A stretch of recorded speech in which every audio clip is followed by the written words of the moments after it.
দেখো ভালো জনে রইল ভাঙা ঘরে, আর মন্দ যেসে সিংহাসনে চড়ে। দেখো ভালো জনে যারা সোনার ফসল ফলায়, অর্থাৎ সোনার ফসল ফলায় যে জন, দুই বেলা জোটে না আর দুই বেলা আহার জোটে না, আসলে যারা কৃষক তাদের। আর এই প্রসন্ন রায়রা, অর্থাৎ নিয়োগ দুর্নীতির মিডলম্যান, এই প্রসন্ন রায় মনে আছে নিশ্চয়ই, যে প্রসন্ন রায়রা 7 কাঠা জমিতে চাষ করে, ঠিক শুনেছেন, 7 কাঠা জমি, 7 কাঠা, 7 কাঠা জমিতে চাষ করে 67 কোটি টাকা আয় করেছেন, এবং সেই আয় তার হিসেব দেখিয়েছেন। কি আয় করেছেন, কোথা থেকে আয় করেছেন, এই প্রশ্নগুলো এবার পাল্টে বলতে হবে। কি চাষ করেছেন, কোথা থেকে চাষ করেছেন, আর চাষটা আসলে কি সোনার চাষ করেছিলেন ওখানে? 67 কোটি টাকা, ভাবতে পারছেন? 7 কাঠা জমিতে চাষ করা হয়েছে, এমন কিছু চাষ করা হয়েছে যার জন্য মিডলম্যান প্রসন্ন রায় 67 কোটি টাকা আয় করেছেন।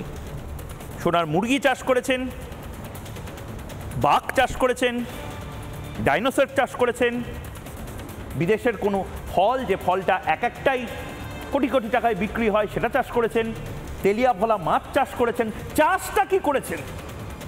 এবং এই জিনিসগুলোকে আসলে জাস্টিফাই করার একটা আজব আমল শুরু হয়েছে, যে আমলে সব কিছু জাস্টিফাই হতে পারে। অপাশপাক অপার বাড়ি জাস্টিফাই হতে পারে, পার্থ চট্টোপাধ্যায়ের টাকা জাস্টিফাই হতে পারে, ফিরহাদ হাকিম তার দাওয়াতে ইসলাম বলা জাস্টিফাই হতে পারে, সব কিছু জাস্টিফাই হতে পারে। মমতা বন্দ্যোপাধ্যায় আসলে এই সমস্ত কিছুকে জাস্টিফাই করছেন এবং সামনে বলছেন, এই তোমরা চুরি করো না, এই তোমরা কেউ টাকা খেও না। কত খাবে? সোনার ডিম, হীরের ডালনা, এই সমস্ত কিছু মুখে বলা হচ্ছে।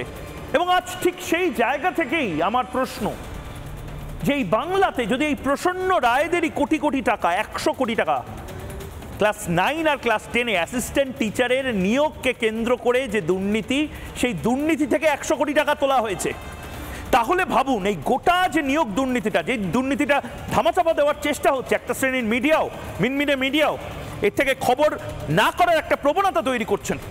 এখান থেকে আসলে এই প্রসন্ন রায় এবং তার মাথার উপরে যারা আছেন তারা কত টাকা কামিয়েছেন, শুরুতেই এই প্রতিবেদন দেখব এবং তারপর এই প্রশ্নগুলো করব।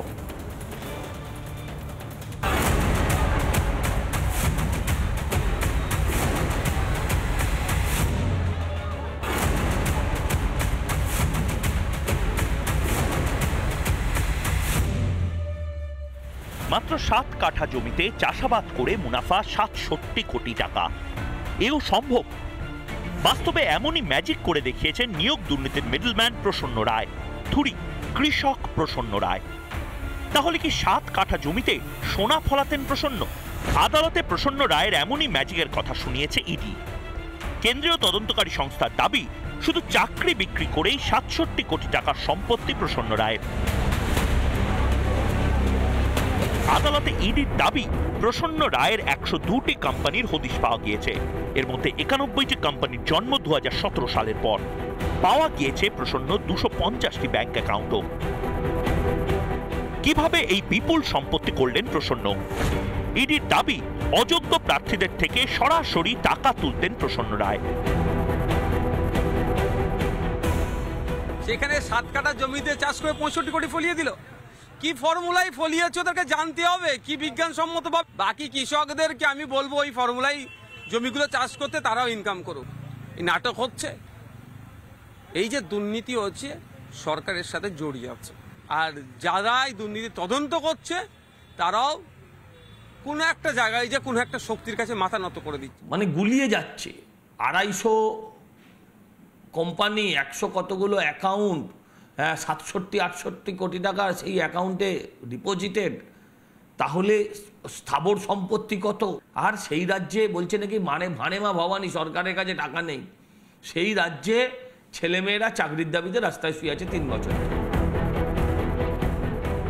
আদালতে প্রসন্নকে নিয়োগ দুর্নীতির মিডলম্যান বলে উল্লেখ করেছে ইডি। শুধুমাত্র মিডলম্যানই যদি চাকরি বিক্রির 67 কোটির সম্পত্তি তৈরি করেন, তাহলে মূল মাথাদের সম্পত্তির পরিমাণ কত? রিপাবলিক বাংলা। ঠিক এই জায়গা থেকে অনির্বাণের অগ্নিবাণ এবং প্রথম যে অগ্নিবাণ এই মুহূর্তে আজ আমি আজকের এপিসোডে ময়ূক আপনাদের কাছে পেশ করব, রাখবো, জবাব চাইব। ৬৭ কোটি শুধুই প্রসন্ন, শাসকের দুর্নীতি কাটছে গরিবের অন্ন। ভাবুন তো, আপনার পকেটে নাকি টাকা নেই, আমার আপনার একটাই গান, মাপ দেখা দে নয় টাকা দে, ভারে মা ভবানী অবস্থা আমার আপনার। আর ঠিক সেই জায়গাতে এক একজন মিডল ম্যান তারা ৬৭-৬৮ কোটি টাকা করে কামিয়ে নিয়েছেন। এক একটা নেতা, এক একজন মন্ত্রী তারা বিপুল টাকা কামিয়েছেন। শুধু নয়, তাদের প্রেমিকা, তাদের বান্ধবী, তাদের জন্য টাকা রেখে গেছেন। গাড়ি বাড়ি সব কিছু হচ্ছে। আর নিয়োগ দুর্নীতির বিচারটা শুধু পাচ্ছে না সেই সমস্ত ছেলেমেয়ে যারা রাস্তায় বসে রয়েছে। এইখান থেকে আমি একেবারে যে বিতর্কটা শুরু করব এবং এই প্রশ্নটাই বাকিদেরকে করব, তারা আমাদের সঙ্গে এই মুহূর্তে চলে এসেছেন। এই মুহূর্তে চলে এসেছেন এসএসসির প্রাক্তন চেয়ারম্যান চিত্তরঞ্জন মণ্ডল, রয়েছেন সজল ঘোষ বিজেপি মুখপাত্র, কলতান দাশগুপ্ত সিপিআই মুখপাত্র, রয়েছেন অনিন্দ সিংহ রায় রাজনৈতিক কর্মী, এবং রয়েছেন এই মুহূর্তে মণিশঙ্কর চ্যাটার্জি আইনজীবী। অনলাইনে এই মুহূর্তে রয়েছেন ফিরদৌস শামীম আইনজীবী। আমি শুরুতেই স্যার আপনার কাছে যাব, চিত্তরঞ্জন বাবু। ৬৭ কোটি টাকা ৭ কাঠা জমি চাষ করে আমি মানে এই স্কিমে অ্যাপ্লাই করতে চাই, এটা কিভাবে সম্ভব? বলি শুনুন, আমার বাড়ি গ্রাম এলাকায়, গ্রামীণ বাড়ির ছেলে, চাষি পরিবারের ছেলে, বাবা হয়েছিলেন শিক্ষক। কাজে কত কাঠা জমি হলে কত পয়সা রোজগার হয়, কি হয়, সেটা একটা সম্যক ধারণা আছে। যদি ৭ কাঠা জমিতে ৬৭ কোটি টাকা আয় করতে হয়, তাহলে আমার ধারণা যে সোনার গাছ লাগাতে হবে, সেখানে সোনা ফলতে হবে, বা হিরে জহরত ফললে তবেই একমাত্র সম্ভব, আদারওয়াইজ অন্যথা এটা সম্ভব হবে। আমার একটা জায়গায় এই মানে আমার ভাবতে অবাক লাগছে, আপনারাও নিশ্চয়ই নিজেদের মধ্যে এই বলাবলিটা করছেন না? কি কেস বলুন তো? আমি শুরুতে মণিশঙ্কর দা, আরে দুজনে একসাথে কম্পিটিশন দিয়ে, আমি জানি স্কিমটা লুক্রেটিভ, একজন করে। আমি এখন বলবো না, পরেই বলবো, কিন্তু স্যার যে কথাটা বললেন যে কতটা চাষ করলে কতটা ফলে, আমি সেইটা একটু জানতে চাইলাম। যে ধান চাষ করলে একরকম হয়, আবার কাশ্মীরে কেশর চাষ হয়, সেরকম করে সাপোর্ট করে বলছেন। আমি বলছি প্রসন্ন রায় কেশর চাষ করতেন, আমি এরপরে কোনোদিন বলবেন যে ডাইনোসরের ডিম চাষ করতেন বলছি না। আমি বলছি স্যার যেটা বললেন কাজটা কিন্তু মানে আমি বলছি প্রসন্ন রায়, মণিশঙ্কর দা, আপনি মানে আপনার প্রফেশনকে রেসপেক্ট করে বলছি, আপনার 1 ঘন্টায় আয় করতে যে টাকাটা লাগে, কখনো কখনো দেখে মনে হয় না এই যে অপা প্রসন্নরা এরা একদিনে, 1 মাসে, 1 মিনিটে কিরম ভাবে জাস্ট প্যারিটি সব গুলি মেরে আমি বলছি আয়টা করছে, এবং thanks to Trinamool Congress, thanks to Partha Chatterjee, thanks to এই আমল। লজ্জা লাগছে না এই জিনিসটা ভেবে? রাজনীতিতে ঘেন্না অনেকেরই লাগে, কিন্তু প্রবলেমটা হচ্ছে কি, রাজনীতির লোকরাই তো দেশটা চালায়, ফলে আমাদেরকে মেনে নিতেও হবে। মানে মন থেকে না মানলেও মানতে বাধ্য হবে, কারণ সংবিধান বলেছে রাজনীতির লোকরা চালাবে। এখন আমার মনে হয় যারা যে দলেরই পার্টি হোক, তৃণমূল কংগ্রেসেরই হোক, যারা শুভবুদ্ধি সম্পন্ন, তারাও মোটামুটি স্বীকার করেন যে এইসব লোকগুলো করাপ্টেড।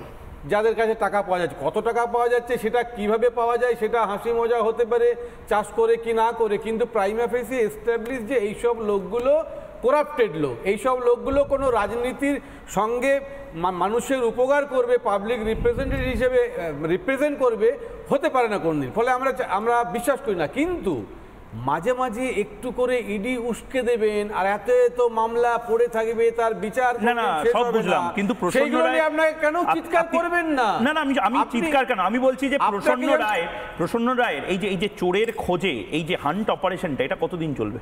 না, চোরের খোঁজে কে করছে? সে তো ইনভেস্টিগেশন এজেন্সি দিকে, তারা মানে তাদেরকে ট্রেনিং দেওয়া হয়েছে, কোটি কোটি টাকা খরচা করে, তারা এইগুলো করবেন। তো এত চোর বেরোচ্ছে আপনার চারপাশে, এদেরকে কারা ট্রেনিং দিয়েছে? অনেক চোর বেরোচ্ছে তো, মানে প্রত্যেকটা পার্টিরই চোর বেরোচ্ছে। আরে প্রত্যেকটা পার্টি ছাড়ুন, তৃণমূল কংগ্রেসের সাথে চোরদের সম্পর্ক ডিরেক্টলি লিঙ্ক করে দিচ্ছে বিরোধীরা, এটা কি ঠিক?